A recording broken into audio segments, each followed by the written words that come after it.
2000년 전에 오신 그 예수님께서 또 앞으로 다시 오실 그 예수님이 오늘 이 자리에 우리와 함께 하시는 줄로 믿습니다. 오늘도 주의 영이 함께 하심으로 은혜로운 예배 또 하나님의 말씀 가운데 들리는 예배가 될 수 있기를 축복합니다.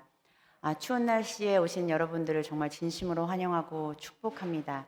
또 온라인으로 예배하고 있는 우리 하나님의 성도들 같은 은혜가 있기를 주님의 이름으로 축복합니다. 오늘 로마서 11번째 강해입니다. 로마서는 계속해서 우리에게 구원이 이미 임하였다 라고 말씀하고 계십니다. 지난 5장 1절에서 5절까지를 보았는데요. 또 함께 오늘 11절까지 함께 보도록 하겠습니다. 1절부터 11절까지의 말씀을 아주 간략하게 요약해 보면 예수 그리스도로 하나님의 큰 은혜를 우리가 받았죠. 그 은혜가 우리가 아직 죄인 되었을 때에 우리에게 주신 은혜입니다. 우리가 완벽해서가 아니라 우리가 온전해서가 아니라 죄인 되었을 때에 주님께서 큰 은혜를 주셨다라고 기록하죠. 그런데 하나님과 우리가 예수 그리스도로 말미암아 화목하게 된 이후에 구원을 받은 이후에 은혜를 받은 이후에 더 큰 은혜를 주시지 않겠느냐라는 고백이 바로 오늘의 말씀입니다. 우리는 구원받은 은혜를 받은 구원받은 성도입니다. 근데 그 이후에 더 큰 은혜를 받고 있는 성도인 줄로 믿습니다. 오늘 로마서는 이것을 우리에게 강조하며 우리가 은혜 받은 자요, 사랑받은 자요, 우리가 축복받은 자라는 것을 계속해서 강조하고 있지요. 주 안에서 산다는 것은 엄청난 기대와 소망을 꿈꾸는 삶입니다. 그러나 우리는 때로 그렇게 생각하지 않을 때가 혹 있습니다. 그 이유가 무엇일까 고민해 보았더니 저의 과거를 조금 더듬어 보니 어릴 적부터 예수님을 믿고 또 목회를 하고 하나님을 정말 열심히 믿는다 하였지만 내가 진짜 구원을 받았을까? 내가 죽으면 정말 천국에 갈 수 있을까?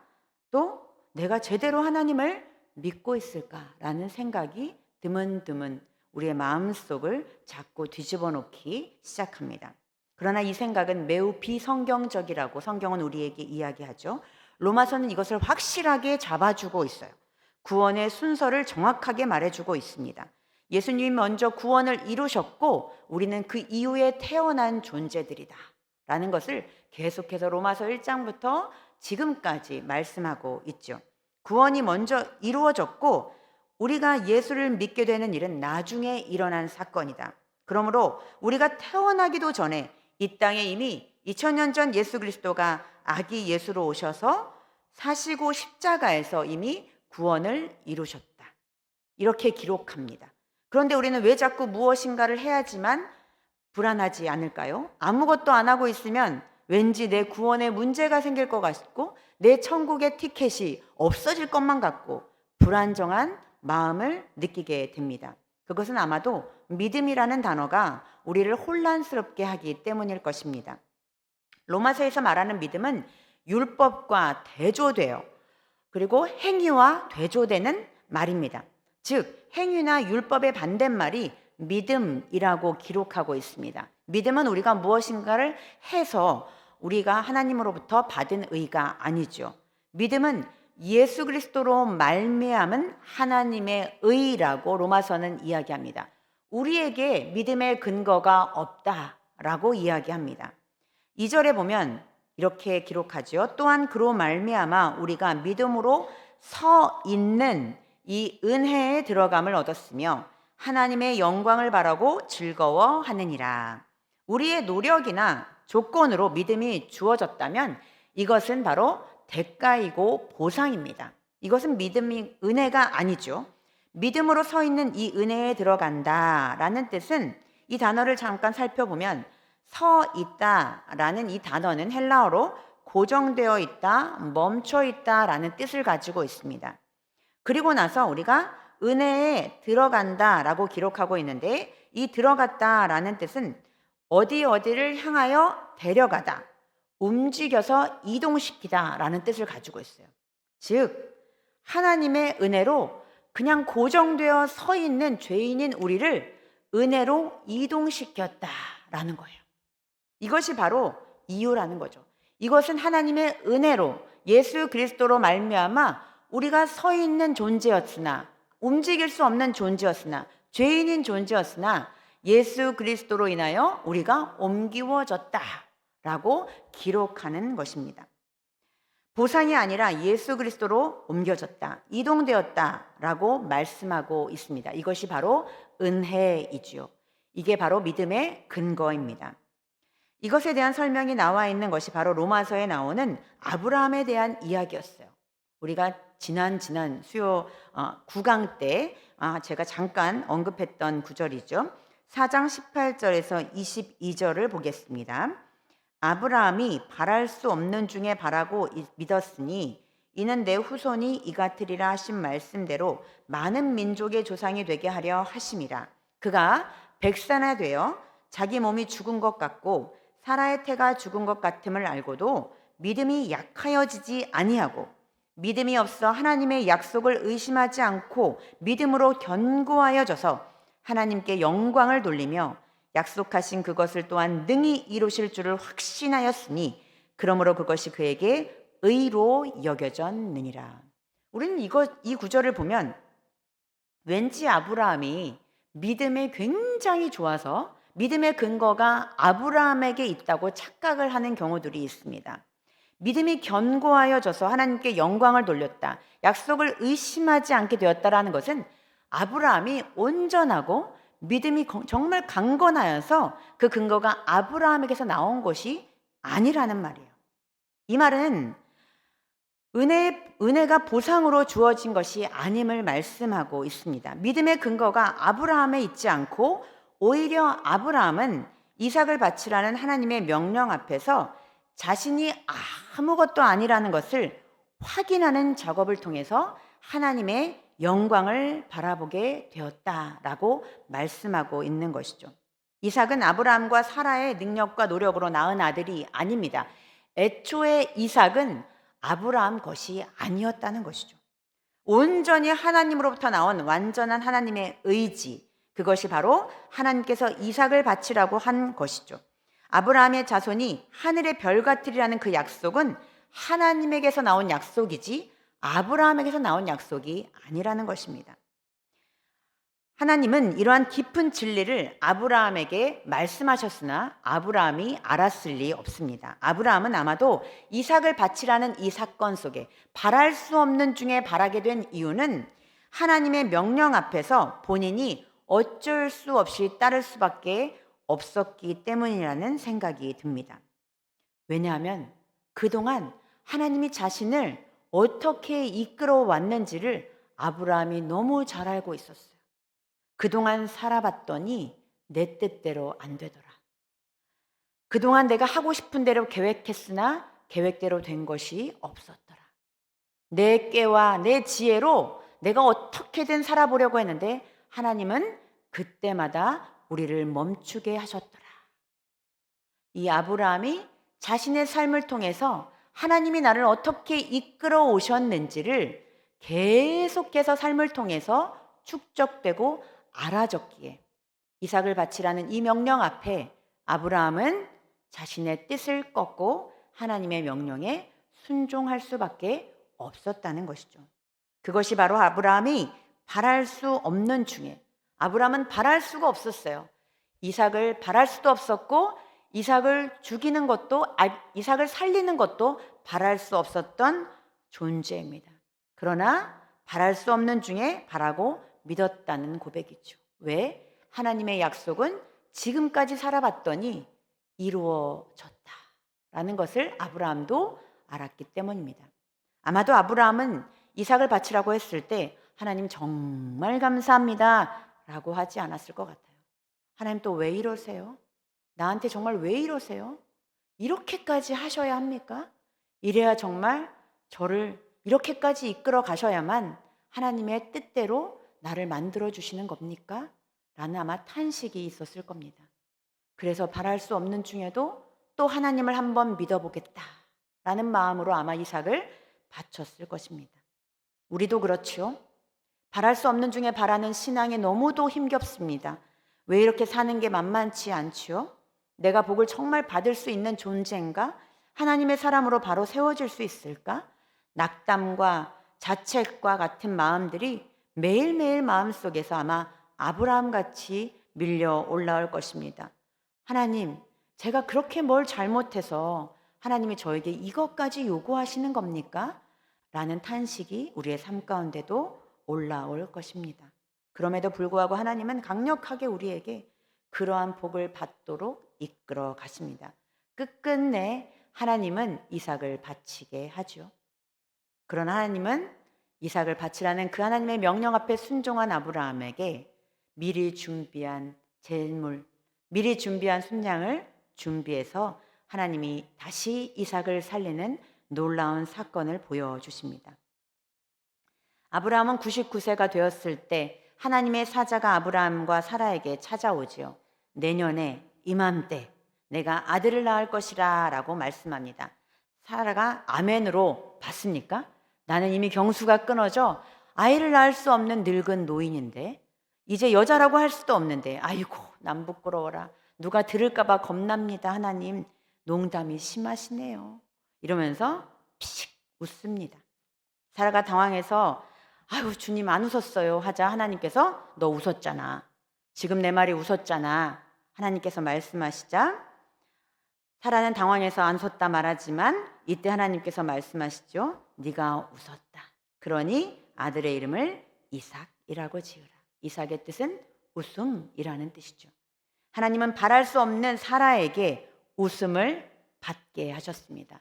우리는 바라지도 않고 기대도 하지 않고 소망도 하지 않는 그 아들 이삭을 하나님께서는 그 웃음으로 이삭을 그 다음 해에 사라에게 안겨주시죠.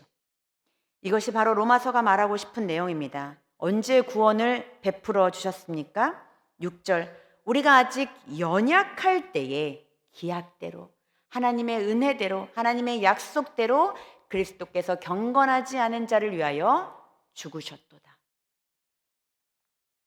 의인을 위하여 죽는 자가 쉽지 않고 선인을 위하여 용감히 죽는 자가 혹 있거니와 8절 우리가 아직 죄인 되었을 때에 그리스도께서 우리를 위하여 죽으심으로 하나님께서 우리에 대한 자기의 사랑을 확증하셨느니라. 보십시오. 오늘 말씀 가운데 사랑을 베푸는 하나님께서 세상의 자신과 반대편에 있는 자들, 하나님의 명령에 비웃는 자들, 죄인인 자들에게 사랑할 이유가 전혀 없는 자들에게 사랑받을 만한 자격이 1도 없는 우리들에게 사랑을 베푸시고 화해를 청하셨습니다. 이것이 바로 하나님의 사랑입니다. 우리의 근거가 우리가 구원받을 근거가 아무것도 없음에도 불구하고 하나님께서는 그 그리스도를 우리에게 주시고 사랑을 확인시켜 주셨죠. 그러므로 하나님은 이 사랑을 통해 우리에게 화목하기를 원하시고 우리와 이제 관계하기를 원하십니다.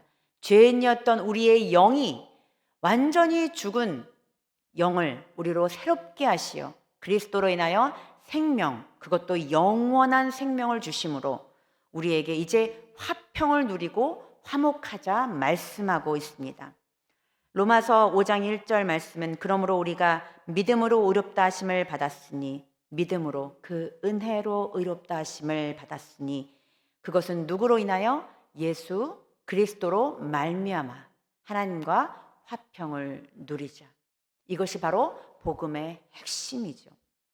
우리는 예수 이후의 시대를 살고 있습니다. 하나님의 구원의 약속이 이루어졌습니다. 이루어진 시대를 살고 있죠. 그러므로 우리가 이제 하나님과 화평을 누리는 일에 강조점을 두고 있습니다. 이제 구원은 이미 이루어졌고 구원은 절대 취소될 수 없다.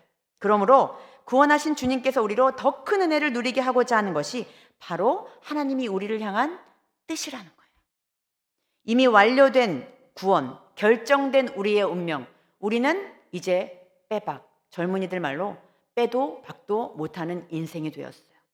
구원받은 것은 절대로 뺄 수 없고 박혀 있는 것이죠. 우리의 영은 산영이 되었을 뿐 아니라 영생을 가짐으로 하나님의 자녀로 하나님과 화목해 된 우리가 되었다라고 땅땅땅 선포하고 있습니다. 로마서는 우리에게 엄청난 구원의 기쁜 소식을 전하고 있어요. 그런데 우리는 왜 감동이 없는 거죠? 예. 하나님께서 우리의 삶을 그냥 내버려 두시지 않습니다. 우리는 구원받은 이후의 삶이 너무 지치고 힘들어서 이 세상살이가 너무 고단하여서 이 하나님의 놀라운 은혜를 누리기 어려울 때가 너무나 많이 있죠. 그러나 하나님은 지금 이 순간에도 앞으로 우리의 미래에도 한 번도 우리를 내버려 두시지 않을 것입니다. 그리고 우리를 실망시키지 않으실 것입니다. 우리가 그것을 인정하지 않는다 하여도 하나님은 우리의 상태 때문이 아니라 하나님의 자녀를 포기하지 않는 하나님의 놀라운 의지가 있기 때문입니다. 그런데 우리는 그럼에도 불구하고 너무나 못난 사람일 때가 많이 있죠. 넘어지고 하나님이 없는 것 같이 느껴질 때, 하나님이 미워지고 왜 나만 이렇게 힘든 일을 겪어야 하냐고 불평할 수 있습니다.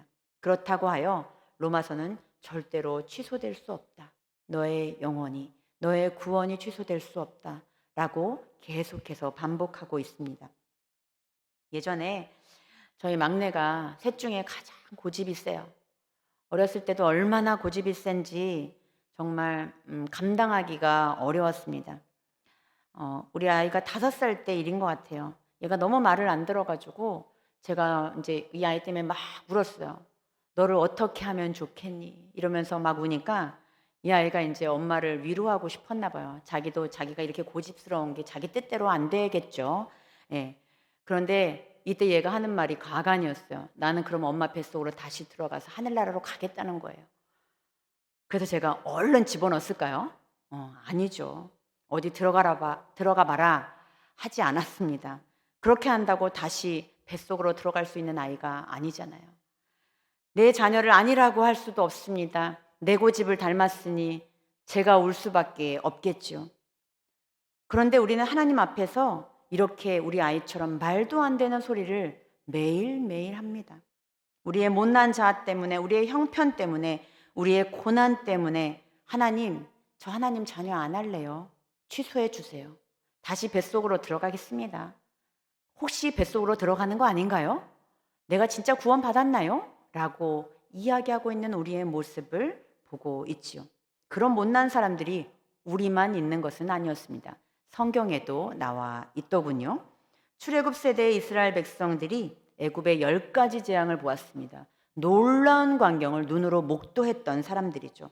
홍해를 건넜습니다. 동풍이 불어 그 큰 바닷물이 다 말라 마른 땅으로 걸어가며 뒤에서 애굽 병거들이 다 죽는 것을 보고도 이 엄청난 기적의 역사의 주인공들임에도 불구하고 광야에서 3일이 지나자 불평하기 시작하죠.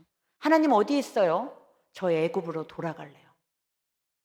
애굽에서는 고기도 먹고 정말 끓는 가마에서 자기가 원 없이 먹었다고 거짓말까지 하면서 그때가 좋았는데 광야에서 주려 죽겠구나라고 하며 하나님 취소, 구원 취소 이렇게 말을 해요.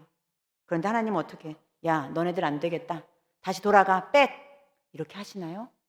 하나님은 더 큰 계획을 준비하시더라고요. 40년 동안 광야를 걷게 하세요. 하나님은 우리의 고집을 꺾으십니다. 우리의 모든 의지를 꺾으십니다. 하나님은 애굽으로 다시 돌려보내지 않죠. 이 애굽으로 돌려보내지 않는 이 사건은 우리의 구원도 절대 never 취소될 수 없다라는 것을 우리에게 선포하고 있습니다. 또 이스라엘 백성들은 이렇죠. 정탐꾼의 보고를 듣고 우리는 너무 약해요. 울고 통곡하고 이러다가 우리가 죽겠습니다. 하나님 우리를 다시 돌려보내주세요. 라고 얘기하자 하나님은 절대 돌려보내지 않습니다.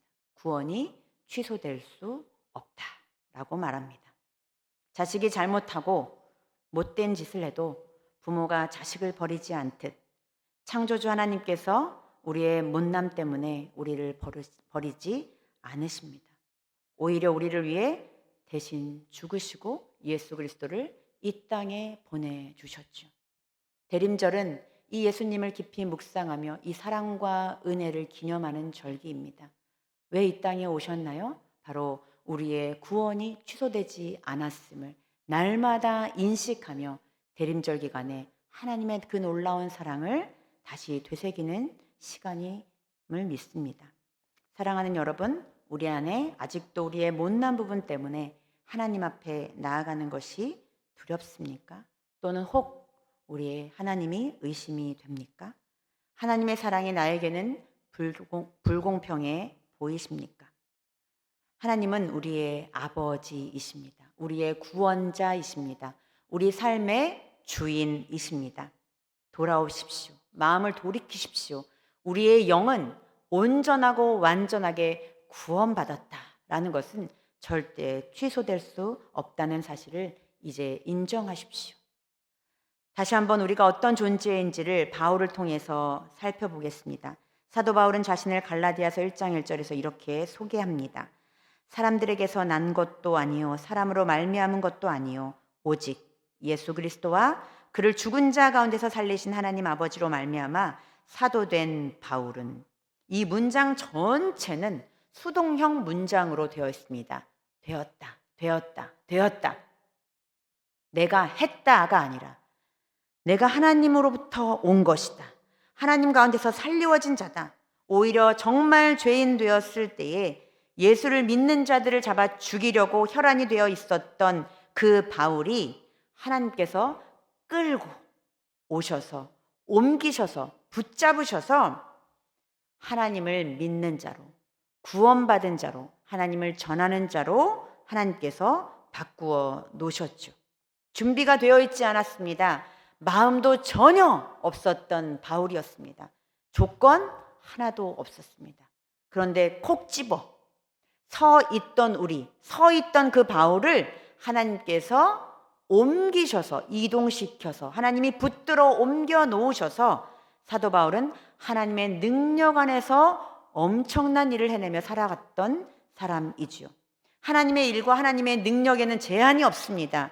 우리의 능력과 우리의 자격과 우리의 조건이 아무런 제한을 받지 않습니다. 하나님의 능력으로만 온전히 우리를 들어 사용하시기 때문이죠. 그런데 우리는 우리 안에 성령의 능력을 제한하죠. 하나님, 우리는 연약해요. 그래서 안 돼요. 우울해요. 슬퍼요. 라고 이야기합니다. 그러나 하나님은 그건 상관없다. 우리 안에 있는 영이, 하나님의 영이, 예수 그리스도의 산 영이, 그 영이 너의 삶을 이끌 것이다. 그렇기 때문에 우리의 생각의 의지나 우리의 마음의 상태나 우리의 영혼을 침범할 수 없습니다. 하나님은 바울을 통해 우리에게 가능성을 던지고 계시죠. 모든 가능성이 너에게 있지 않고 너희 안에 예수 그리스도의 영으로부터 말미암는다.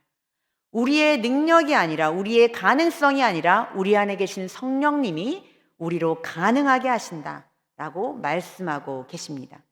무에서 유를 창조하시며 죽은 자를 살리신 내가 바로 가능성이다라고 말씀하고 계십니다. 그러면 우리는 어떤 역할을 해야 될까요? 우리는 하나님이 이러한 축복을 받고 이러한 하나님의 능력 가운데서 살아갈 때 그럼 우리가 해야 될 일은 무엇일까요? 로마서 5장 11절 말씀에 그 대답이 나와 있죠. 다 함께 읽겠습니다. 시작. 그뿐 아니라 이제 우리로 화목하게 하신 우리 주 예수 그리스도로 말미암아 하나님 안에서 또한 즐거워하느니라. 할렐루야. 아멘. 그렇게 즐거워하며 세상에서 살아가는 것이 성도의 명예와 위대함이라고 말씀하고 계십니다. 하나님 안에서 즐거워한다라는 것은 헬라어를 살펴보면 하나님과 함께, 하나님의 위에라는 뜻을 가져요. 하나님과 동행하며 하나님과 즐거워한다라는 뜻을 가지고 있다는 거예요. 세상 속에서, 실패 속에서, 좌절 속에서, 문제 속에서 허우적대는 것이 아니라 세상이 우리를 속이고 우리에게 하나님이 없다고 하는 거짓 속에서 사는 것에 휘둘리며 그 안에서 사는 것이 아니라 오직 하나님과 함께 그 위에서 하나님 안에서 살아가는 것이 바로 성도의 위대함이라는 거예요. 그래서 성도는 세상이 감당하지 못할 사람들이라는 평가를 받죠. 왜냐하면 세상과 구별되었으나 세상의 모든 일을 겪고 있으나 고난이 들이닥치지만 그 안에서 하나님을 보는 자들이라는 거예요. 심지어 그것뿐만 아니라 하나님을 보고 즐거워한다는 거예요. 웃는다는 거예요. 소망을 가진다는 거예요. 기쁘다는 거예요. 이것이 바로 성도의 역할, 성도가 살아가는 이유라는 것입니다. 하나님 안에서 하나님과 함께 그의 영광을 바라보고 살아가는 것이 바로 우리의 삶, 성도의 위대함이라고 하나님은 말씀하고 계십니다. 그 위에, 어디 위에? 하나님의 영광 위에서 하나님의 영광을 바라본다는 거예요. 사도 바울도 세상에서의 표면적으로 보이는 것에 가려져 하나님을 보지 못하는 우리들에게 고린도후서에서 이렇게 권면합니다. 세상은 계속 우리를 정말 파도처럼 우리를 감싸고 우리를 넘어뜨리려고 하지만 사도 바울은 세상에 보이는 것이 다가 아니다 라고 이야기하면서 우리들에게 권면하고 있습니다. 고린도후서 6장 1절과 7절에서 10절까지 말씀을 정말 마음을 담아서 선포하며 말씀을 고백해 보겠습니다. 시작. 우리가 하나님과 함께 일하는 자로서 너희를 권하노니 하나님의 은혜를 헛되이 받지 말라. 진리의 말씀과 하나님의 능력으로 의의 무기를 좌우에 가지고 영광과 욕됨으로 그러했으며 악한 이름과 아름다운 이름으로 그러했느니라. 우리는 속이는 자 같으나 참되고 무명한 자 같으나 유명한 자요, 죽은 자 같으나 보라, 우리가 살아있고 징계를 받은 자 같으나 죽임을 당하지 아니하고 근심하는 자 같으나 항상 기뻐하고 가난한 자 같으나 많은 사람을 부요하게 하고 아무것도 없는 자 같으나 모든 것을 가진 자로다. 아멘. 그렇습니다. 우리가 하나님의 은혜를 헛되이 받지 말라라고 선포하고 있지요. 우리는 의의 무기를 가지고, 의의 무기, 어떤 무기? 하나님의 말씀의 검, 하나님의 능력을 가지고 이 세상을 하나님의 영광 가운데 살아가는 존재입니다. 무명한 자 같아 보이지만 유명한 자가 우리요, 죽은 자 같으나 영원한 나라에 살 수 있는 영원한 생명을 가진 자이며, 징계를 받은 것 같으나 절대로 우리의 영혼이 취소되지 않고 구원이 취소되지 않고 죽임을 당하지 않는 자들이다 라고 말씀합니다. 근심하는 자 같으나 우리 안에 영혼과 성령의 능력으로 말미암아 날마다 항상 기뻐하며 범사에 감사하며 쉬지 않고 기도하는 우리들이라는 것을 명심하라 라고 말씀하고 있죠. 또한 사람을 부요하게 하고 아무것도 없이 가난하고 연약한 자들 같으나 모든 것을 가진 일체의 비결을 배운 자들이라는 것을 우리는 알아야 하겠습니다. 사랑하는 여러분, 우리는 하나님과 화목하게 된 자들입니다. 이 말은 엄청난 말입니다. 하나님은 죄가 있는 자들과 절대로 화목할 수 없죠. 어떤 티끌 같은 죄도 선하신 하나님과 함께할 수 없습니다. 그러나 예수 그리스도 이 대림절 기간에 성탄에 오신 그 예수 그리스도로 말미암아 우리는 모든 죄 사함을 받고 구원의 은혜를 받은 자들입니다. 그러므로 인하여 우리의 영혼이, 우리의 영이 하나님과 완전히 화목하여 교제할 수 있는 존재가 되었다는 사실이죠. 그래서 예배하는 자가 영과 진리로 예배할지니라 라는 이 말씀은 우리의 영이 깨끗하고 온전하고 완벽한 구원의 영생을 받은 자가 되어서 이제 하나님과 맞대어 얼굴을 맞대어 바라보며 기도하며 예배할 수 있다는 그런 이야기입니다. 사랑하는 여러분, 하나님의 은혜를 먹고 마시는 자들, 하나님과 교제하며 날마다 새벽마다 예배 때마다 하나님과 얼굴을 대하며 마주할 수 있는 이런 놀라운 성도, 이런 놀라운 하나님의 자녀가 바로 우리라는 거예요. 세상이 바라는 기준에 달하지 못한다 하여 우리가 아무것도 아니지 않습니다. 세상에서는 기준 미달일 수 있습니다. 세상에서는 저 사람 아닐 수 있습니다. 그러나 하나님한테서는 너무나 소중한 자녀라는 사실, 우리는 바랄 수 없는 중에 바라고 소망해야 합니다. 어떠한 어려움에도 흔들리지 않는 실력 있는 위대한 성도, 이것이 하나님이 기뻐하는 하나님의 자녀입니다. 사랑하는 여러분, 자녀가 매일마다 부모를 보며 나는 안 돼, 나는 쓸데없는 존재야 라고 얘기한다면 우리가 얼마나 슬프겠습니까? 뭐 잘난 거 하나도 없고 뭐 예쁘지도 않고 키도 작고 뚱뚱하고 못생겨도 나는 엄마 아빠의 자녀야. 나는 당당해. 나는 날마다 기뻐. 그리고 나는 매일이 새롭고 소망이 넘쳐 라고 하는 자녀를 보면서 아마 우리는 기뻐할 것입니다. 하나님도 매한가지일 것입니다. 우리들을 한 사람 한 사람을 쳐다보며 세상에서는 힘들고 어려울지라도 하나님 주님 한 분만으로 기뻐합니다. 주님께 소망이 있습니다. 주님만으로 기뻐할 수 있습니다. 라고 고백한다면 이것이 바로 하나님과 화목한 자로서 하나님을 즐거워하는 자라는 것을 하나님께서는 알게 될 것입니다. 사랑하는 여러분, 오늘 이 시간에 함께 기도하며 나아갈 때 하나님께 즐겁게 화평을 누리며 화목하게 된 자로서 주님을 기뻐하며 감사하며 주님 앞으로 나아가는 우리들이 되기를 주님의 이름으로 축복합니다. 이것이 성도의 실력이며 위대함인 줄로 믿습니다. 함께 기도 제목으로 기도하겠습니다.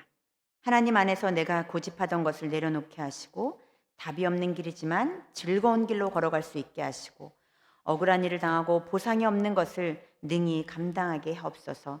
세상에서는 환난을 당하나 하나님은 우리 편이라는 것을 믿고 현실을 넉넉히 기쁨으로 이겨내게 하옵소서. 함께 기도하며 나아가겠습니다.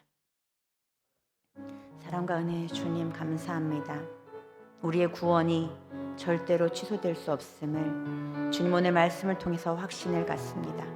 하나님, 세상에서는 어려움을 당하고 고난을 당하고 비난을 당하고 연약함 가운데 있지만 우리 주님께서 우리와 함께 화목하게 하시고 우리의 영이 주님 앞에 얼굴과 얼굴을 대하며 주님과 교제하며 나아갈 때에 날마다 주님을 즐거워할 수 있도록 축복하여 주시옵소서. 하나님, 우리는 늘 연약하고 쓰러지지만 절대 주님을 믿고 신뢰할 수 있는 그 믿음 가운데서 은혜를 헛되이 여기지 않게 하시며 무명한 자 같으나 유명한 자로 살게 하시고 근심하는 자 같으나 기뻐하고 가난한 자 같으나 많은 사람을 부유하게 하는 자로 아무것도 없는 자 같으나 모든 것을 가진 자로 살아갈 수 있는 용기 있는 믿음을 허락하여 주시옵소서. 하나님 아버지, 어떤 어려움에도 흔들리지 않는 실력 있는 위대한 성도들이 되기를 축복합니다. 하나님을 바라고 소망할 때에 아버지, 그 믿음이 더욱더 주님 앞에 강건하여지고 어쩔 수 없이가 아니라 기꺼이 주님을 받아들이고 주님만을 소망하며 주님만을 예배하며 주님만을 찬양하는 자들이 될 수 있도록 축복하여 주시옵소서. 감사하며 예수님 이름으로 기도합니다. 하나님 아버지, 예수 그리스도로 말미암아 하나님과 화목하게 되었다는 사실의 말씀을 통해서 우리의 존재를 확인하였습니다. 바랄 수 없는 중에 바라는 것이 신앙이기에 세상에 살아가면서 흔들리고 두렵고 어두운 가운데서도 주님 믿음을 굳건히 잡고 나아갈 수 있는 우리들이 될 수 있도록 축복하여 주시옵소서. 하나님이 우리 인생의 주인이며 우리 인생의 만족임을 우리가 고백합니다. 십자가의 능력, 그 보혈의 능력을 바라보며 넉넉히 세상을 이길 수 있도록 축복하시고 우리를 바라보는 자들이 하나님이 하시는 일들을 바라보게 하셔서 우리의 삶 자체가 전도가 되게 하시고 사명이 되게 하시고 하나님의 이름을 높여드리는 삶이 될 수 있도록 축복하여 주시옵소서. 하나님께만 영광이 되는 저희들이 되게 하실 줄로 믿고 감사드리며 예수님의 이름으로 기도합니다. 아멘.